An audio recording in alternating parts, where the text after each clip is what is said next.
Mrs. Simmons is our tech guru, and she is making a telepresence connection to an amazing Raptor specialist up in Northern California.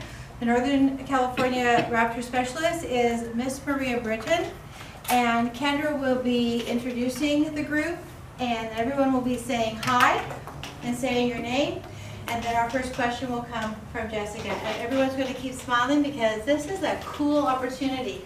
This is my first time doing a telepresence with my students, so this is so cool.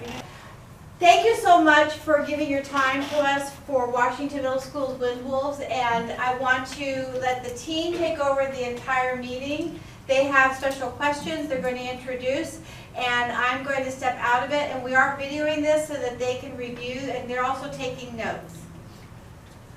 Okay. Thank you. Thank you, Miss. You guys. Hi. Be nice. Wave. Hi. Thank you. Thank you, Miss Maria Britton, for speaking to us today. We're the WMS Wind Wolves, and we're researching the possibility of obtaining wind and solar energy at our school. We are very grateful to learn from you about raptors, as we are not sure how dangerous wind turbines might be for the raptors, or birds. We are also unsure if our area is safe enough. We would like to take turns asking questions, and please feel free to add anything we might have missed in our questions. We would like to introduce ourselves first, and then Jessica will be the first to ask our questions. Hi, my name is Kendra. Hi, my name is Jessica. Hi, Kendra. Hi, my name is Hi, Yuka. Jessica. Hi, my name is Hi, Megan. Yuka. Hi, my Hi, name is Daniel. Sam. Nice to meet you. Hi, my name is Janelle. Janelle. Hi, I'm Tanya. Tiana, say your name again. Okay, okay. Hi, my name is Diana. In the Tiana? Yes. In the Tiana. Sienna. So if you look Okay, at gotcha. me, there might be a delay. All right. In the harbor, we have some hills, but they are not very high. Can you help us better understand where raptors live? I can do that. So let me ask you guys a question. Where do you think raptors live? Anybody? Your open areas, because they have more areas to fly. Okay. Open areas is good. Where else? Like- What do you think? Well, I don't know. I thought trees because, well, they live in trees, the nest, so I just thought trees, I guess. Yeah. Trees. That's really good. They have to have an appropriate place to nest. So just like most species of animals, there are lots of different species of raptors, and those different species live in different areas. For example, where you guys live, and I'll let you know, I grew up in Whittier, not very far away, and I worked for several years down in Southern California doing bird surveys. So I'm pretty familiar with the raptors you guys have down there. The ones you typically have, first let me ask you, do you guys know what raptors you might have around there? Amanda, what do you think? I'm not sure. Well, what did Okay. you, what'd you think? Possibly like pigeons or something. Like, Birds. What are the kinds of birds that go after other birds and go after mice and prey? We talked about going after prey. hawks, So hawks, ask her if a hawk will be a raptor. woodhawk. Yeah.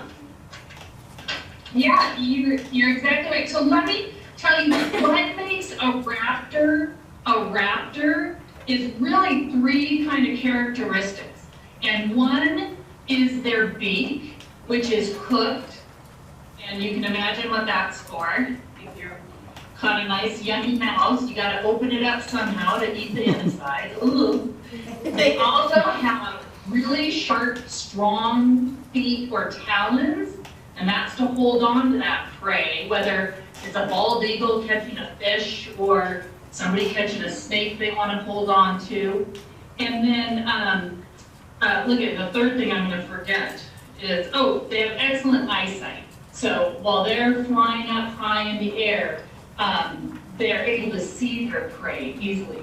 So that's going to be things like your hawks and your falcons, owls, those are all eagles, those are all considered raptors. So So when we're thinking about those birds, those are the birds, when you're talking about raptors, that we're mostly thinking about. And down there, you guys can have raptors coming over your school, coming over from the hills. Maybe they're coming from the Lagoon and Lake area and flying over. And ones you might typically see down there might be red-tailed hawks, which are kind of a brown hawk and they have a red tail. They're really easy to spot. You might have a red-shouldered hawk. Those are one of my favorite ones, except they can be super noisy sometimes. And then there's a little falcon called a kestrel that's pretty common down there. That's a real pretty smaller hawk, but they're fierce and fast. So you guys do have some in the area, but like we were talking about, they typically need something to eat. And what do you think those might be? What do you think they might eat? Mice. Little Yeah. animals. Yeah, little rodents, lizards, snakes, they might eat things like that. So in order to live in an area, they really need to have their food source there. So there's probably mice and things around your school, but tell me, are there big open fields in the area? Yes.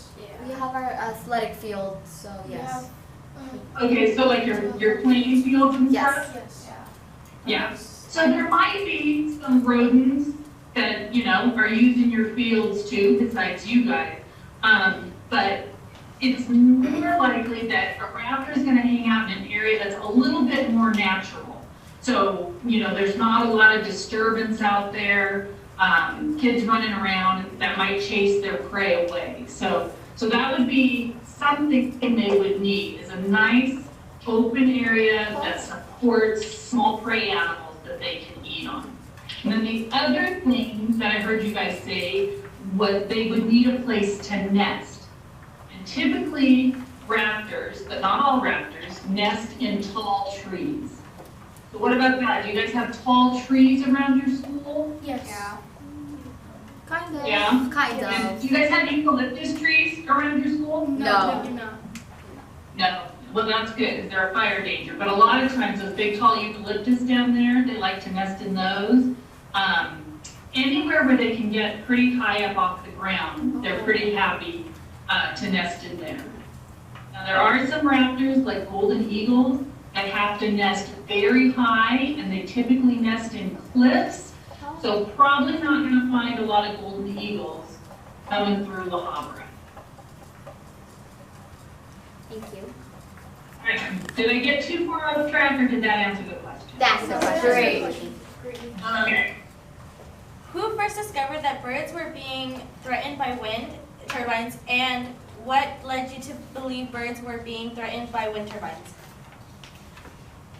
So I think when wind, and I can't tell you exactly who first brought up the issue, but back in the early 2000s, as wind farms were becoming more popular and spreading, that there was a concern that there would be impacts to bird species. So what has happened is several folks have done studies. Some of them, like the Audubon Society or other really bird-focused organizations, have done studies. And then the wind farms themselves have done studies. And some people might think, well, if the wind farms are looking at bird fatalities and how they're impacting birds, they might not look very closely because they don't want to look bad. But they really have funded some good studies as far as mortality rates. So what happened is there was a concern that birds were going to get struck by the big turbines, the big blades that go around the turbines. And so they started looking on the ground for evidence of that, and they did see that there were bird strikes. So then we decided, well, we probably need to study this, and we need to figure out how much of an impact. And I'll tell you, as of right now, it's still being debated how much of an impact wind turbines have on bird species. One of the things they're finding out is that only songbirds, which are your little Tweety birds, you know, we call them songbirds or passerine birds, are more impacted by wind turbines than raptors are. And that's rough. We don't know exactly why, but one of the reasons is likely because there are more of them. And it tends to be when they're migrating. They migrate at night a lot of times, and they run into the blades. So there's still a lot of research going on as far as what the impact of wind turbine, wind energy is on bird species. So there's definitely an impact. Do you guys know what other species might be impacted by wind turbines besides birds? It's bats. Yeah, there's a lot of bat mortality that they're finding out with the wind turbines. So, and it's very possible you guys might have some bats at your school. So, be something to think about besides just raptors. That okay, what else might impact? That's a great thought. Emmanuel, you're going to do your follow-up question. Shouldn't birds know out of fear to stay away from anything moving quickly during the day? So that's a really interesting question. So have you guys ever seen a propeller of a plane that's spinning so fast you can't see the individual blades on it? Yeah. Or it almost looks like it disappears? Have you ever seen that when something's spinning so fast it just gets blurry? Well, the same thing is happening with the wind turbines, is that they're spinning where the birds can't really pick up on where they are or the speed that they're moving at. So, you know, they can't judge how to get past them with the right timing. One of the things they're doing to try to help birds out a little bit is trying to paint the blades with a pattern, and that breaks up that blur that happens when it's spinning really fast. So it makes it a little more obvious where the blades are. And then another thing, and I wouldn't be able to tell you, somebody could research it a little bit more, they're using UV paint, which apparently birds and bats, it's easier for them to see that kind of paint. So they are trying to do some things to help them out, because you would think that's a big thing. Why are you flying into that? But there are some issues with actually being able to do that. Janelle's going to give her follow-up question about regulatory agencies. In addition to forming federal regulatory agencies about the problems, what have you found to be the most successful in saving the raptor population from wind turbines? So you know what I think, and I think that, so we work with a lot of different companies that are building, whether they're building a pipeline or a transmission line or infrastructure project for energy, solar projects. The thing that we found to be the most effective, and I think this is true in a lot of senses, is when everybody collaborates together to find a solution. So there is a study or a committee that was formed I can't remember when it was formed, in 2010. They put out a report, and I had to write down the name, but it's Wind Turbine Guidelines Advisory Committee. They put out a report in 2010 talking about ways to mitigate impacts to species, and that they covered siting, where to put them, operating procedures and things like that. And this committee was not just biologists or avian specialists thinking about the birds. It was also people from the industry saying, well, these are some of the options that we could do to, possibly work with how we site the turbines or where we put them or how fast they move. And that collaboration is probably what's going to help minimize impacts to the species. It's not just one group saying it's our way and that's it. It's both sides working together to find some solutions. Sienna's going to give her follow-up question about covering the wind blades. Is there any way to cover the wind blades with something less sharp or to make them out of a softer material? Or perhaps there's some type of shield that can be placed both in front or in back of the single turbines? Tell her to Oh allow. my gosh, you could. Explain to allow. You have to read the whole question. Turbines that are placed. To allow the air to flow in, but not the birds. To allow the Right. air to flow in, but not the birds. Yeah. Yeah, so you guys are thinking ahead. So I did do a little bit of research before our call today, and I unfortunately don't have my notes, but I will follow up with you guys. There is actually a man who has a patent pending on a turbine that the blades are covered. So it almost looks like kind of a cone over the blades, and what they're finding is that the birds tend to avoid that.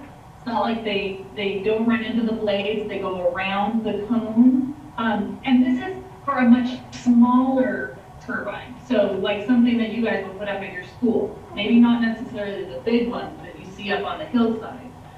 But yes, people are looking into that. So, the challenge would be, you want to get as much wind flow around those blades as possible, but what could we do to protect the birds? And this guy, and I'm going to send your teacher a link to his information. Did look at something like that. Tanya, you're going to go to your question next, and then Janelle, we're going to go to your top question after that. How near do the raptors live from the wind farms? Does your organization help to regulate where wind farms are or single turbines are placed? Okay, so wind turbines are typically sited in large open areas that are windy. And those large open areas are going to have raptor populations there. So when we go out to look at a location for a wind farm, some of the things we're going to look at in the pre-construction planning phase or the siting phase or the feasibility study phase is this open area, is it supporting any critical habitat, sensitive species, is there some unique feature here that really putting a wind farm in this area would not be ideal. So we do look at those things at the initial phase of things to determine, is this a good place for it or not such a good place for it? Because there are obviously federal protections in place for sensitive, threatened, or endangered species, and those things always have to be considered whenever you're building something like a wind farm or a solar farm. And Tanya, do your follow-up about keeping birds away if there's like a noise thing, and maybe the bats, since they have sonar. Is there some way of doing that? Why can't the birds stay away from the turbines? Have you found something that could alert the birds or scare the birds before they get too close? That is very cool. It would be very cool if there was some kind of warning signal. I will tell you, so down where you guys are, and kind of north of you guys into Hatchetty, have you guys heard of the California condors? Yes. They were on the brink of extinction, and they did a captive breeding program, and they released them back into the wild now, and the population is on the rise, and it's really been a successful program. Unfortunately, these are big, giant birds, and there have been a couple of fatalities with wind turbines. Oh, Yeah. So the one thing about these birds is because they've been studied, some bred in captivity, the scientists, the biologists have tagged them with radio trackers So one of the wind farms up in Tehachapi, they actually have a group of people who are monitoring through GPS, our global positioning system, equipment. They can pick up the radio signals from the condors, and if they get too close, they can shut down the turbine. Cool. Now that's kind of an exception. To do that at every single wind farm, obviously we can't put radio trackers on, every raptor or bird that's out there. But in this case, that's something that they're finding that's working. One of the other things that's going on out there is companies are looking at equipment that basically looks at flight patterns of birds, and it can recognize those patterns. It puts up cameras at the wind farms, and when they see that certain patterns, a lot of birds will fly like this, or, they'll do kind of a very distinctive kind of flight pattern. And when those cameras pick that up, then they can shut down, or the turbine will slow down. So they're looking at different options to try to figure out what might work to reduce mortality and fatalities, but there isn't anything that's being used across the board right now. Janelle, your question is really good here for endangered or becoming extinct. Have wind turbines threatened any species of birds in particular to the point where these birds are endangered or becoming extinct? Is that specifically because of wind farms, are you asking, or just in general? Yes, the wind farm. No, right now there isn't any particular population of birds or species that is being affected right now. Studies are finding that golden eagles and red-tailed hawks seem to be the ones that get hit the most. And they weren't sure exactly why, if it's just because of the prey base and where they're typically found, they don't know yet. But those two species tend to be the ones that are having, getting impacted the most, but not to the point of it being, a detriment to the species. And then Kendra's going to do her follow-up question on that page next. How long have bird injuries and bird deaths been a major problem?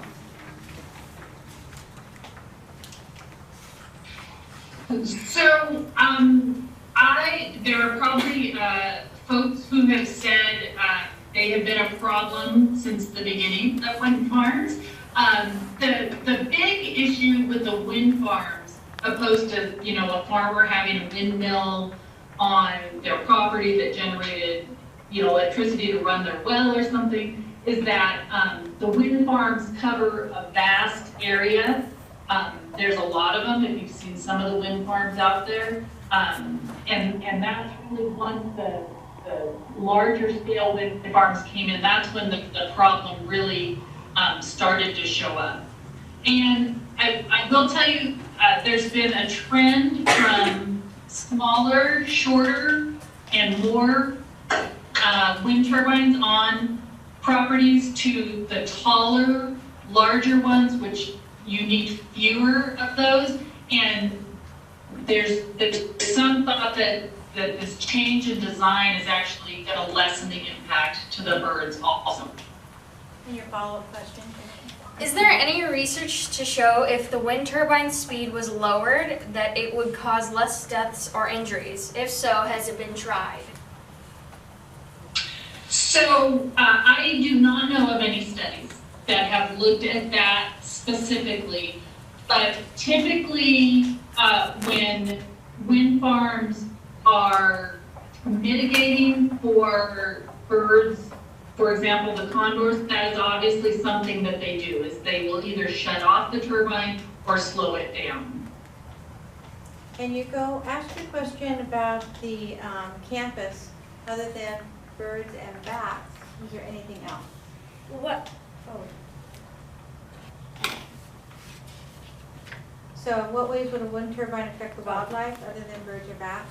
what ways would a wind turbine affect the wildlife around the campus other than threatening birds? So, there is a couple things that you might want to consider when you're looking at what type of wind turbine you put up there. And one would be noise. Typically, noise can affect different types of wildlife. Some are more sensitive to things like noise. The other thing that can potentially happen is when the turbine's not spinning and it's just you've added this extra height in there, it makes a nice perch for things like owls and hawks. So it can actually bring them in. So you're actually attracting in who you're trying to keep away, and then they can have an impact on other wildlife that might be there by hunting. Say, oh, we've got this nice lookout here. I can really hunt some rabbits now. Emmanuel, your question.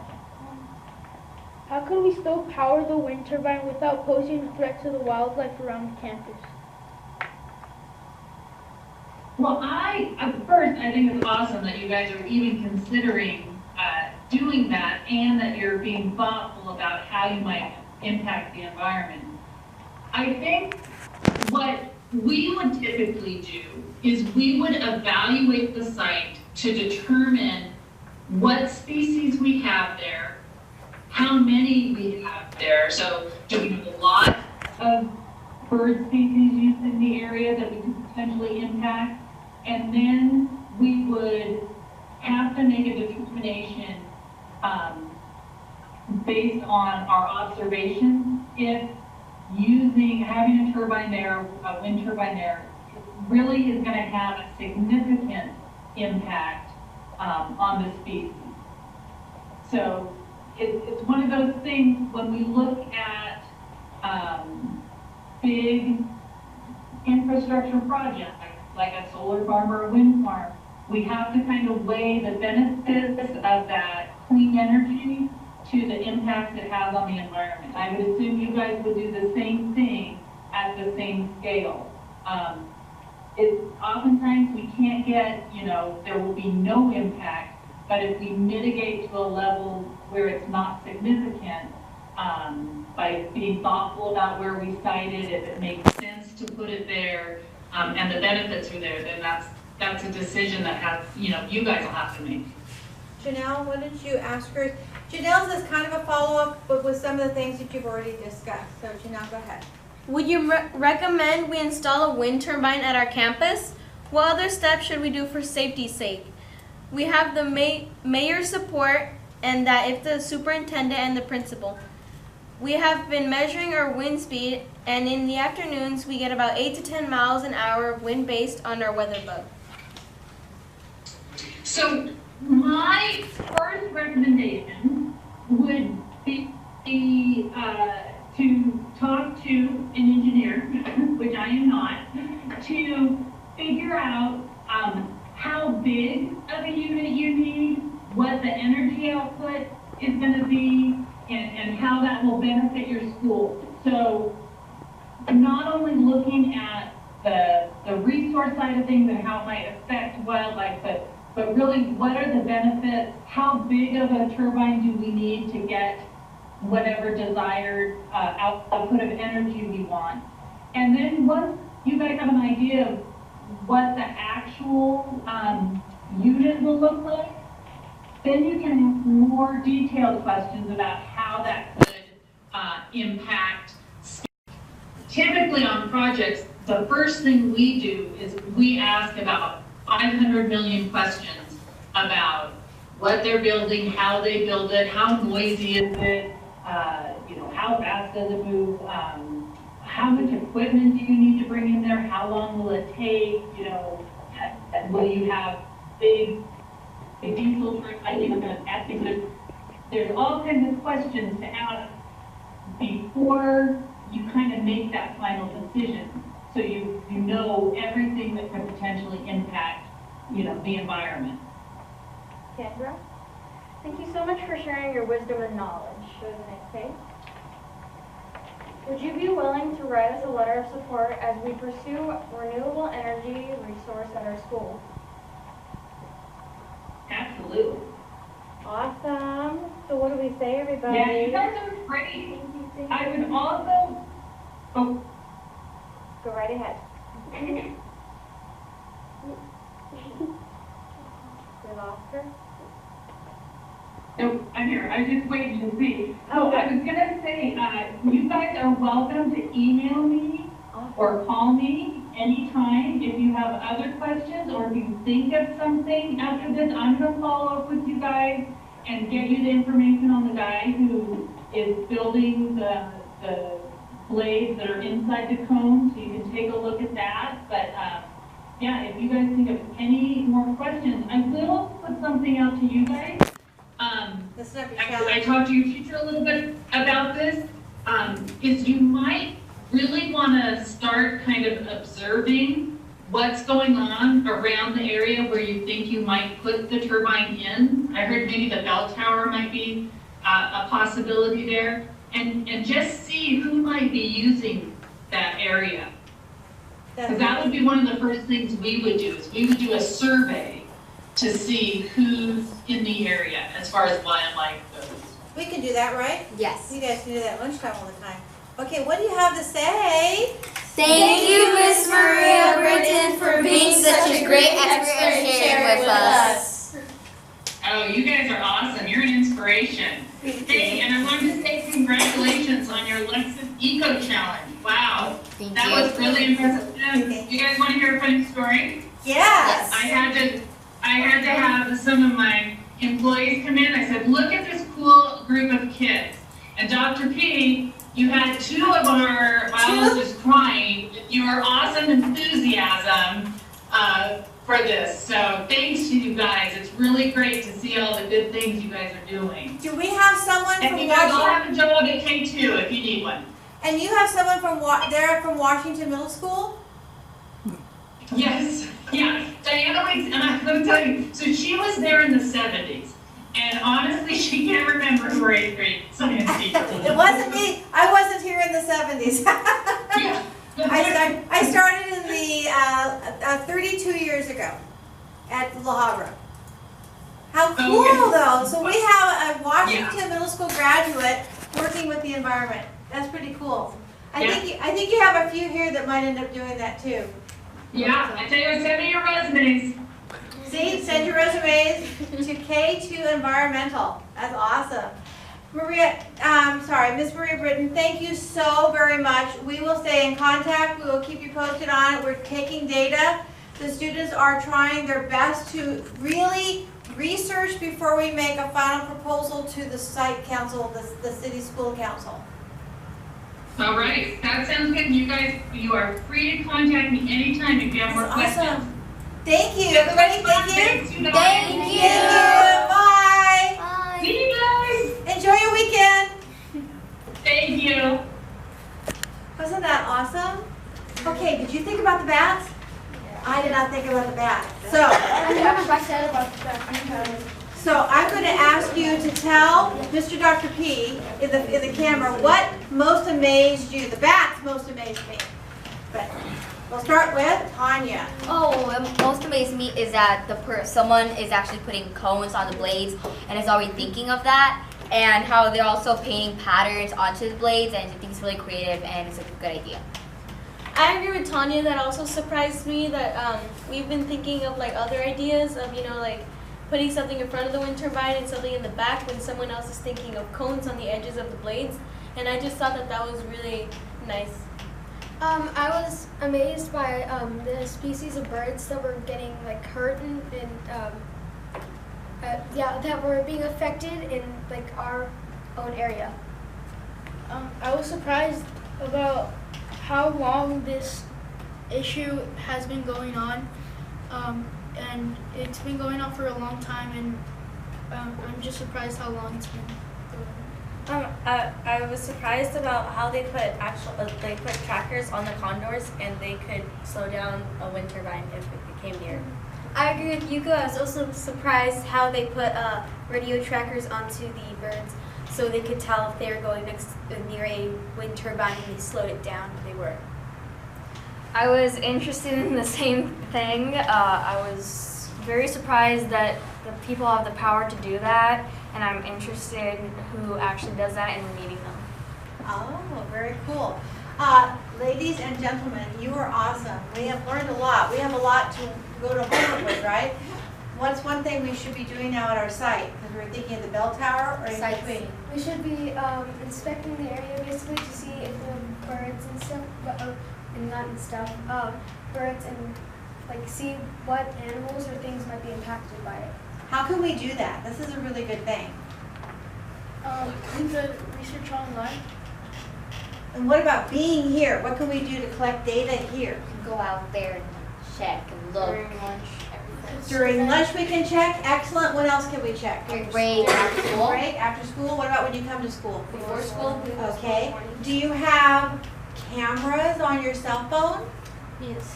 Could we take pictures and type in the date that you take the picture to show if there's any animal life or anything? We could also use a drone. Oh! Explain that. How can we use that? That's awesome. Mr. Tech guys are here. We have our two tech gurus here. We could fly it into the sky and see what's around the area and see if there's any wildlife.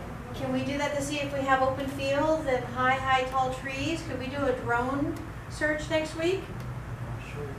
Okay, so we're going to try to set up a drone search to see if we can find what is out there. Could we do it like during fifth period maybe, where I can get my 4 out and then the 3 from the others? I'm just wondering if we could. Talk really loud. I'm just wondering if the drone could possibly take a thermal search, because most raptors and birds are warm-blooded, so we could see what's around the area. Oh, could it? He doesn't know, but he's going to check. Jack and, excuse me, Mr. A and Miss Simmons. Sure, y'all, Miss Simmons. I should say Mr. Jack. That's better. Can check it out. That's a great idea. That's a great idea. So we're going to be visually looking every day now, right? Yes. We're going to keep lots of data. So we're going to need to keep lots of data every day during the week. Are any of you here around during the weekend? No. Ever by the school or anything? I live right here. Yeah, I live right here, so I drive by this and I like the parks and stuff. Super. Can you maybe on the weekends make observations? And even if you don't want to take a picture, you can write it down.